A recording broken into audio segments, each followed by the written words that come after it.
Күндердің бір күнінде Ақмамық баласымен күшті ойын ойнап, ән шырқап, талай жерге барып көредім, талай қатын алып көредім, ауылға да барып көредім, ауылдың қыздарымен танысып көредім деп ән айтып атқанда, кенеттен есікті қырт-қырт ете біреу келгендей болды.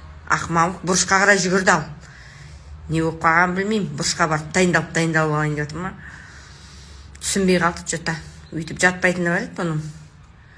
Что-то бір түрлі болып жатыр. Таң алып отырық. Пешоне жүр міне. Есікті ашайын ба, ашпайын ба деп ойланып отыр бұл.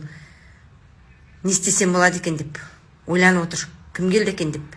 Пешоне не болды? Неде болса саған келген жоқ. Сен ешкіммен шатағың жоқ. Неде болса Ақмамық бәрін білдіріп жүрген мынау.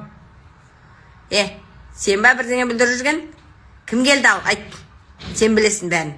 Пешоне отыр. Есікті ашайын ба, ашпайын ба, не істеймін?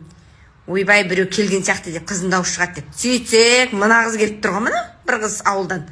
Әңгімем бар, Ақмамық шақырыңдар деп қойды.